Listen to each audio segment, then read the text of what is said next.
Welcome to the Business Trend Center podcast, where we talk about trends and how to use them to grow your business. My name is Manny Turan. And I'm Adam Hartung. We're at Spark Partners. We're here every week to discuss all things trends, all things business growth. We give entrepreneurs and executives some key insights on how do they grow their business, and we really shed some light on lots of topics which sometimes seem sort of muddled or unrelated. But the fact is, a lot of things are related. And for today's podcast, we want to talk about demographics, these big global shifts in what's happening, the way people live, how they live, where they live, all those things, and really talk specifically about the idea of this whole remote work and whether or not that is beneficial. There's lots of companies that, of course, required their folks to come back to the office. One of those funny ones is, of course, Zoom, which was very successful during the pandemic. And there's other companies that are okay with hybrid or even fully remote. So let's talk about that, Adam, and see where that takes us.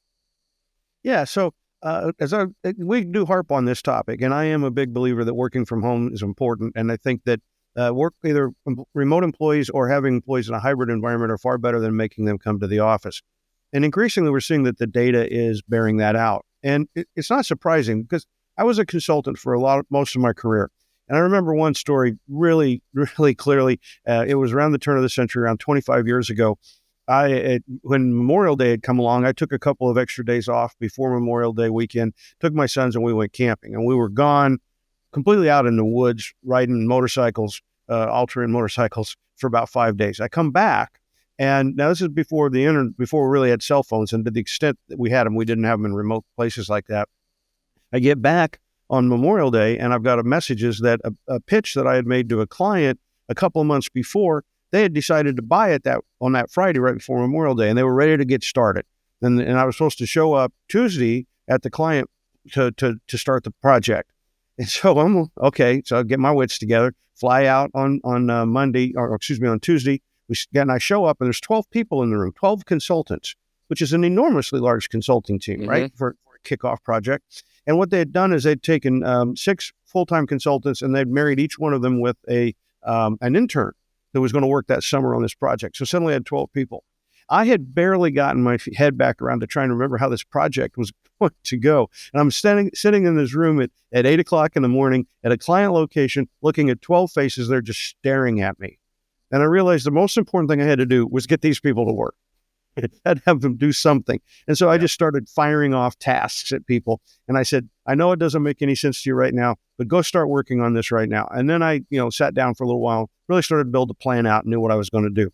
But that was wildly ineffective. Yes. It was really bad management. But what it did was, if you're sitting there looking at people, you can just fire off tasks and tell them to go do stuff, whether it's the right thing to do or not. And I never forgot that. And I was sort of like, it'll never happen to me again. I'll never end up in a situation where I have a client who's sitting there paying by the hour for work to get done, and I'm not making these people fully productive. And I think if you look at it in consulting relationships, that's what it's like. How much are we paying these people, and are we getting our money's worth? Right. And what worked from the office, bring people back to the office does is destroys that sort of mentality. Now what happens is you get very lazy. Instead of saying, okay, I have to give you a set of tasks with an expectation of time, resources, and what's going to get done. That's what we did when we worked remotely. We got people on the Zoom calls, we got them on the telephone calls, and we treated each other very respectfully this is what the role is, this is what the outcome is, desired outcome is, this is the amount of time and resource that you have for that. When we bring people back in the office, then that sort of breaks down because now you can get real sloppy about your management. Well, the Center for Human Resource Management, or the Association of Human Resource Executives, they did a study last year, and they came back with some really interesting data about working from the office. And they said that, in fact, organizations are losing an average of $15,138 per employee per year due to unnecessary work. Get that, unnecessary work while they're in the office. That's 11.24 hours, or 30%. Of work by employees is often unnecessary. Well, why is this? Because when we put them in the office, we don't try to actually maximize our tools and maximize how we get it done. We don't focus on the outcome and the time frame. We take a look at how people are working. And the most wasting time thing they do is pulling information from multiple systems. So one of the things we got better at during the pandemic was saying, okay, where's the data? Let's get it collected. Let's get our dashboards, because everybody is working remotely. You Right. couldn't waste a lot of time just running around trying to get data from different systems to try to put it together. And we recognized that. We saw it. Whereas now we'd say, oh, hey, Fred, go over and do this. And if Fred takes 2 days, it's like, okay, he was busy for 2 days and we're happy with it. But we don't realize that's one of the biggest time wasters. The other thing is having to find and send information to other people because it isn't easily accessible to them. In other words, the phone call, hey, I need to know such and such. Can you get it for me? Right. And they couldn't just use the computer to get it for themselves. Again, we were solving those problems in the pandemic. This puts us back in that sloppy sort of, oh, maybe I'll just call somebody up. That's another 1.4 hours per week. Okay. First one takes 2.5 hours a week. The second one's an hour and a half a week. Chasing other people for status updates. That's the third biggest waster of time. What's my status update? When we were in the pandemic and we were very clear, I want this output and I want it delivered at this time, we weren't doing all this status update chasing, another hour and a half per week. Doing work to find out that what you did wasn't recorded effectively and probably shouldn't have even bothered to have been done. So we just did a wasted task. That's an hour. Repeating work that you've already done before because somehow it got lost. Instead of being clear with the system and how we handed it out. Doing work only to find out someone else has also done the same thing. And so it's not duplicated. That's an hour a week of every week. And repeating work we've already done because I can't prove to my boss I actually did it. In other words, I show him the data. Right. He didn't see me doing it. So he says he didn't see me doing it. He doubts that I actually did it, thinks I made it up. So again, what does that all come back to? 11 hours, 11 and a quarter hours out of every week. Wow. So we get sloppy. That's the point I'm trying to make here. The bringing people back to work, there's something about some leaders seem to think, well, I need to do this for people to be productive. Only if you stop and realize that people are more productive when you don't do that. You don't make them stand around the water cooler. You don't make them, come in, waste a commute, come in, be tired, and have them, and then get chasing around doing things because, the easy, sloppy way is much easier than trying to do it the right, more efficient way that you would pay for. Yeah, I think a lot of it might have to do with a more results versus process-driven mindset of the managers and the leadership. If the leadership is only interested in results, then a remote or hybrid is probably better suited for that, at least where we are now. But if you're a control freak kind of person that wants to see the process, wants to see everything kind of unfold in front of you, then you're going to have to require your people to come back. Of course, some jobs you need to be there. That's clear. If you're a machinist, you're not going to be able to do your stuff remotely. But other things, there's lots of opportunities for this hybrid or fully remote activities. I was at an event this weekend. One of my former employees got married, and there was lots of people there from big name companies like Tesla and Solar City and all that. And it's interesting to talk with them because many of them, even though their home base is in San Francisco or the Bay Area, they still don't always go to the office. They spend only a couple days a week because they're able to be more efficient working from home, working in a process light, results heavy fashion. And then they go in on Wednesdays and Fridays for their social time, or a lot of people call that collisions, when you're at the water cooler and you ask, hey, Hank, how's the family? And they tell you about something, and there's a new idea that comes from that. If you go back 25 years ago and you kind of look at how management was executed in those days, there was a lot of energy put into operational excellence. And there used to be a lot of people running around saying that every organization is fat. You can always cut some fat. There's always some fat left to cut. And at the time it was ridiculous. But it hasn't gone away.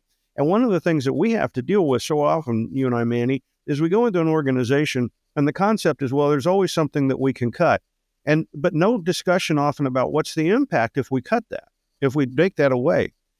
People don't get creative when they're really, really busy. If you're in the middle of driving a race car in a race, you're not trying to think about the next race. You're not trying to think about what would be a better intake system for your car, how it would make a faster car. You're thinking about winning that race.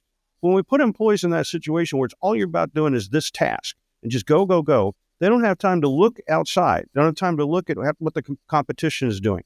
They don't have time to look at technology. They don't have time to say, wait a minute, maybe there's a better way to do this. Hey, instead of every week me going to 6 different sources, getting each of those pieces, putting it into a spreadsheet or something, and trying to get it disseminated to people. What if we just sat down and linked all this together using computer systems, and it would be produced on a dashboard? Right. If we put the energy into a dashboard, maybe we would save a lot of money.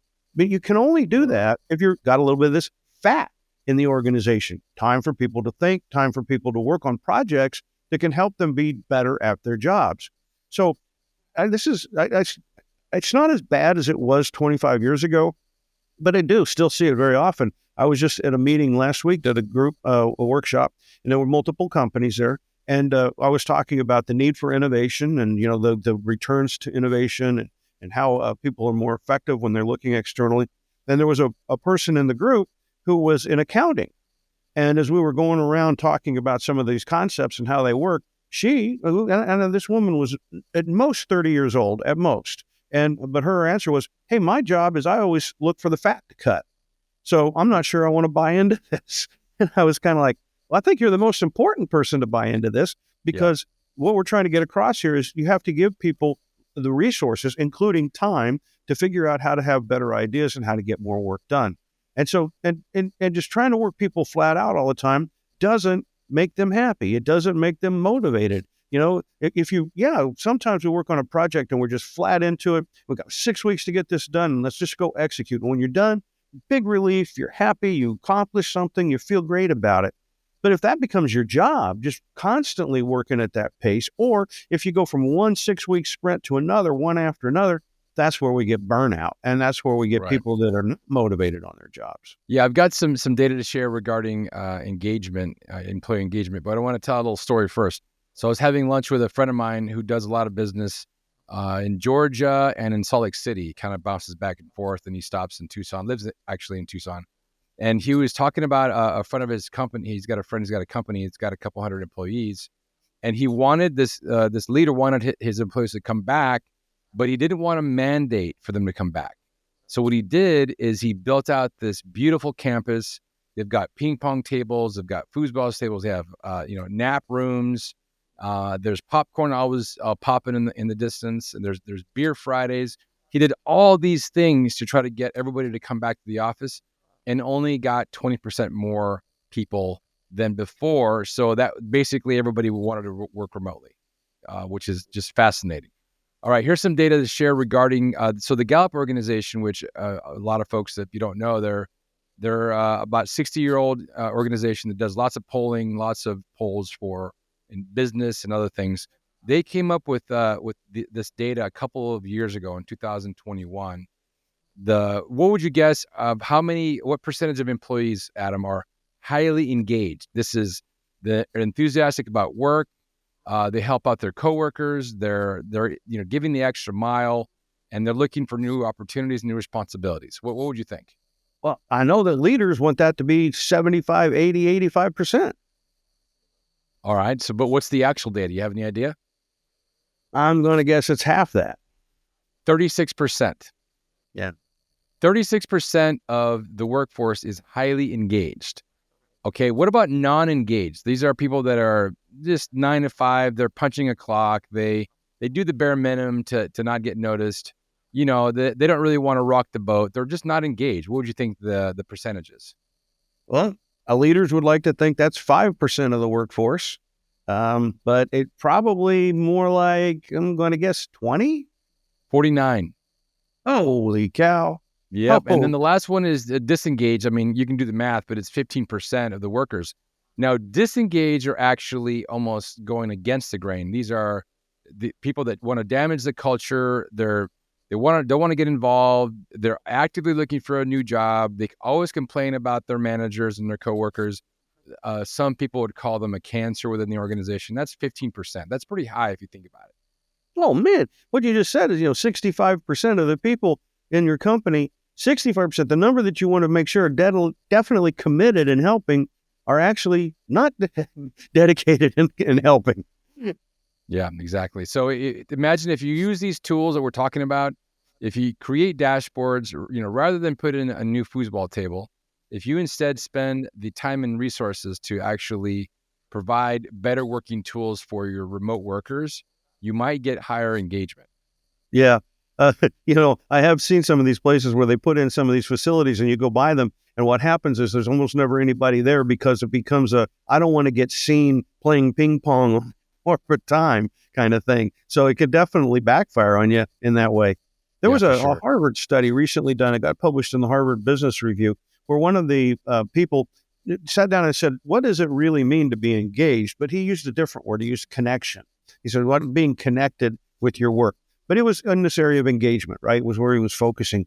And he came up with 4 different kinds of connections. He said, in your work, you have connections with your colleagues, with your peers. You have connections with your leaders. That's the second one. And then you have a connection with the company, the employer, and what it stands for. And then the last one is you have a connection to your role, being happy with what you do. So trying to take the idea of how do I get engaged and break it into 4 pieces. And then they took a look at what was happening in companies where they were asking people to return to work and why the engagement numbers weren't going up. And they said, when you bring people together, the leadership typically says, I need this because I need everybody talking to each other, rubbing elbows, and figuring out fun things to do as a group. And he said, that is one form of connection, which is colleague connection. So if you're going into the office, you kind of bump into your colleagues. There's something good there. You said, oh yeah, I missed that. It wasn't there before. And, in your hybrid systems, a lot of people do say going in once a week or once every couple of weeks or just going into the office sometimes does have a benefit. And it's this colleague connection you get. But the question is, do you want to bump into them 40 hours a week? Do you need that level of connection, right? Or does it get in the way because now there's a lot of politeness and other things you need to do to maintain a consistent relationship? Leader connection usually decreases when you bring them back to the office because employees feel their supervisors don't understand them, don't know their motivations, don't care about the impact that return to office has on their personal lives and their autonomy. So that's it. Now, here's your leader. He said, look, I was working for you. I was doing a great job. You're working from home. You're getting everything you want. My reviews are fine. All of a sudden, you make me come back into the office. Why are you doing that? What did I do wrong? Right. Well, yeah. I mean, think about it. The whole idea, leader's thinking from my point of view, what I want, instead of saying, well, what's the employee say? How does the employee react? Right. And often the employee's like, you didn't even take into consideration the fact that I could keep my toddler around the house and I didn't have to pay for childcare, which can cost thousands of dollars a month. Or that I was able to schedule my work so that I could bring in, take children to school, pick them up for emergencies and that kind of stuff. And that really made my life more full. Now you're taking that away from me. And for what? For what? Just so I can be in the office? The third one on employer, they say the employer connection tends to die. It dives because the desire to work hard to see the company succeed is replaced by a sense of betrayal. Like, I really wanted my company to do well. I'm working from home. I got a computer. I carved out a section of my house to work in. I made sure I had high bandwidth. I do everything I could that I possibly could. And then you just unilaterally said, boom, come to the office. Right. And they feel betrayed. Then the last one, which is role connection, which is me and what I do for my job, that goes almost always really badly because now people believe they're being evaluated based on attendance rather than performance. Right. So I thought this powerful. was a great article because if you dive in deeper, you say the leaders are only taking a look at that, bringing people together, as you said, the conflict and not conflict, the collisions, that kind of a thing. They're just looking at one piece. But if you take a look at it in the context of 4 different sorts of connections, you see that, man, you're killing 3 of them to try to improve 1. Right. Yeah, I had a beer with a customer last week, and we were kind of talking about where he came from, his role. He's been in this role for a couple of years. He got it during the pandemic. And one of the things that he was able to, I don't know if negotiate's the right word, but he was able to parlay with this role when he was about to come into the office. He just got hired like in February before the pandemic. Pandemic hit. He was forced to work from home. And then he got to a point where, 2 years later, where they're like, you got to come back. And then at that point, he was able to negotiate, hey, listen, look, over the past 2 years, here's my performance. Here's what I've been able to accomplish. Grade me on that. And he actually got the ability to work from home. And so what he said is that, like you said, he's able to have the flexibility with his kids. He says, he gets up at 5 a.m. And this is a California-based company, right? So he's getting up super early, doing about 2 hours of work. Then he goes and wakes up his kids, takes them to school, comes back for the slew of meetings from 8:30 to 11. And has that flexibility. He gets paid less than his counterparts because he lives an hour and a half away. He lives out in the sticks. So they don't have to pay the, the LA kind of rates. They're paying the, I don't know what you call that, the Imperial Valley rates. Mhm. So it kind of, if you think about the role, it works for him and his company. Again, I'm going to go back to the reference to consulting that I started with. We used to always say that when you walked around in a consulting office, at a consulting offices, they should be empty because you want the people out working with the clients. And if they're sitting in the office, they're not making any money, right? They're busy just doing busy work rather than doing client-facing work. And of course, there's a mix to that. Okay, we're mostly in consulting, find certain parts of the project we do as a team, and we bring it back to the office. So there's value in having some office space and expecting people in the office once in a while. But you don't want them there all the time. You don't put an office for every single consultant, every single person. And in fact, like I gave up my office as a partner the whole time. I had an office for about 8 months, and I said, I'm never going to use this office. I'll use a conference room when I need to be in an office.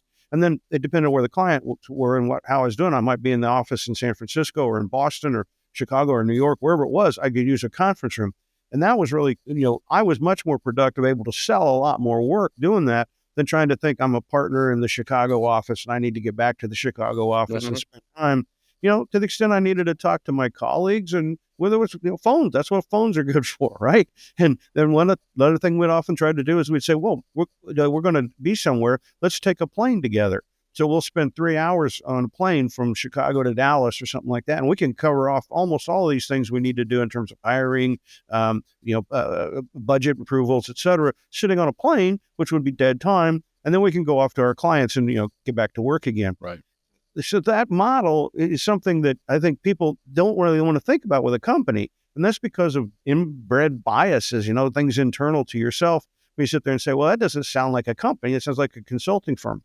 Yet consulting firms have really strong cultures. If you go to a McKinsey, a Boston Consulting Group, or you actually go to any consulting firm, you'll tend to find that they and ad agencies, which work the same way, even law firms, which work much the same way, these find very, very strong cultures in those places because people do work together. They do support each other on projects. They have to get along. They never know when they're going to be working with somebody a second time. It could be 6 months, it could be a year, or it could be back-to-back projects.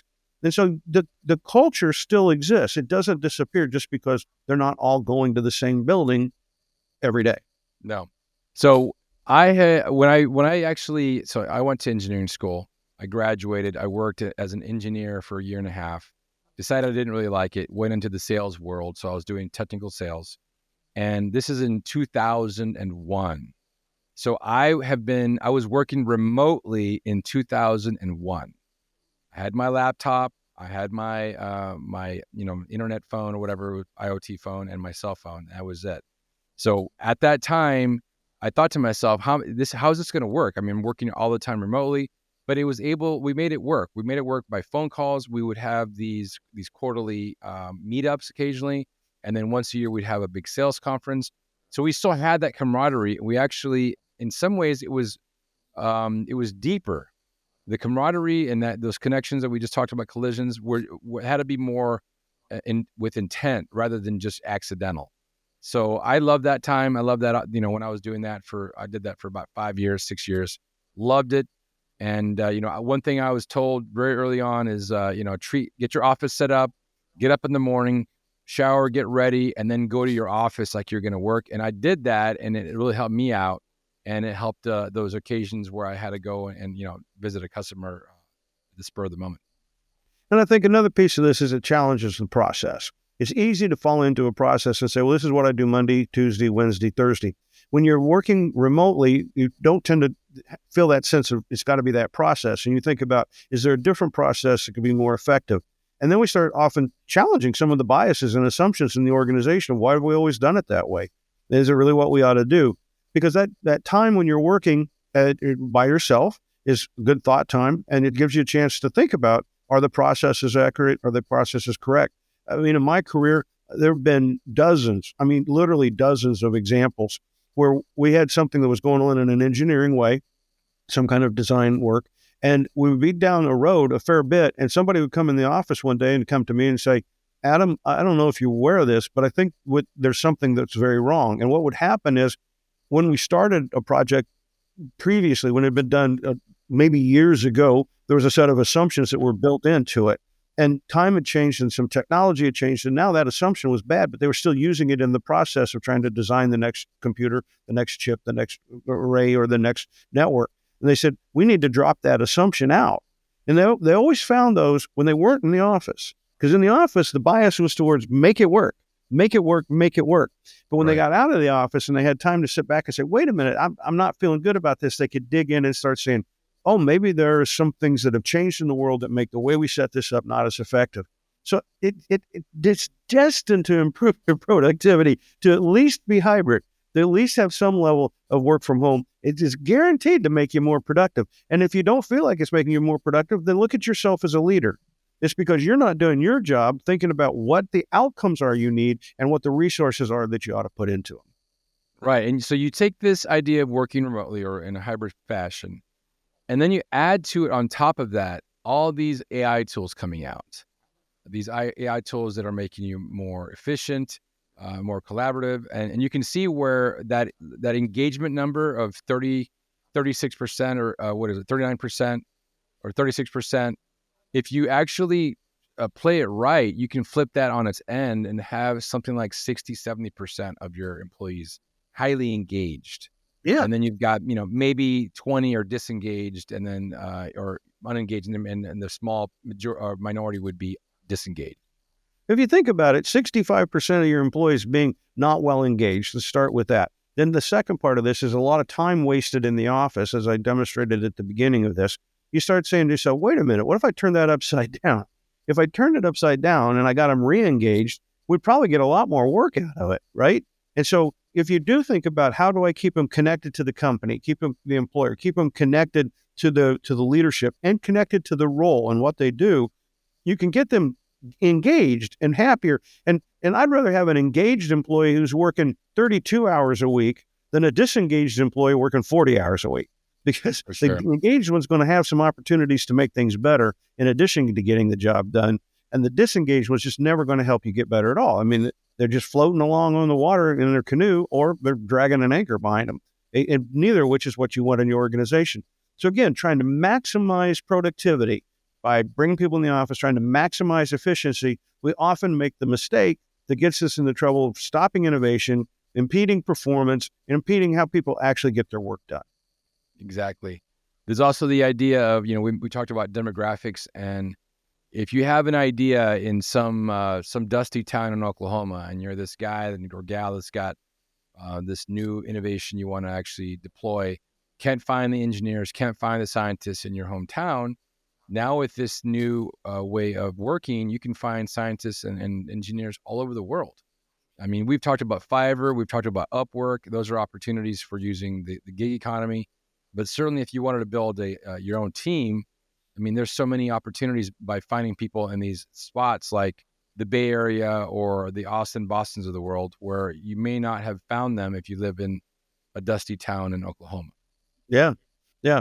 It's kind of like you mentioned sales. And we used to always say that if your product was good, your solution was good, because that meant the people really wanted it. Your customers who were aligned with your customers, your sales force would often offer to work for nothing but commissions, because they were spending their time talking to the customer, making sure they were buying more stuff, but it wasn't a forced situation. It was like, this is the right product to sell. It's the right customer. The right things are happening. And they're buying enough that I can make a great living just on my commission.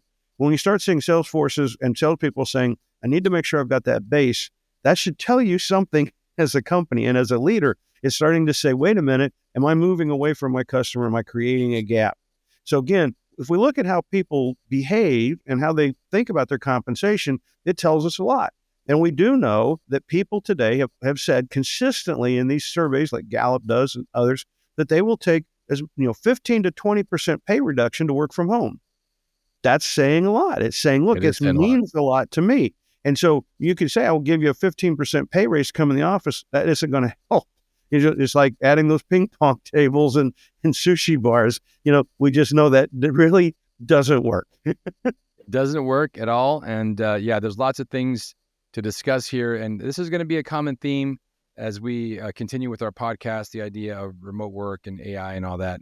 there's also a kind of a hidden theme there that I know, Adam, you and I need to talk more about. And that's the idea of, understanding your customer. If your salespeople aren't making their numbers, it may not be because of your own leadership, management as you might think it does initially, but it actually, in a deeper fashion, it's the fact that you as the leaders are not connected with your customers. You're providing tools and services and products that aren't aligned with what people want, and that's the real, we've called it the secret of sales, or the dirty secret of sales. It's if you're not providing a tool that people want and you're not selling it, that's your own damn fault, and that's a bigger conversation for sure. Yep. Well, this has been great, Manny, and I hope the people out there are taking this seriously, because the demographics are against all of us right now. There's too many old people, not enough young people. We have to get people back to work, engaged, doing good work, productive work they're happy with. If we don't get that, as a society, America's going to be in a big stall pretty quick. So I hope people are really looking at this and saying, wait a minute, I got to get young people engaged. I got to get people more active in our organization. Take this information to heart and do away with the old platitudes and one-way decisions like get everybody back in the office. It's a more complicated world than that, and we need to step up to it. Yes, it is, Adam. Very well said. With that, we'll sign off for today, and we'll talk to you next week. Take care.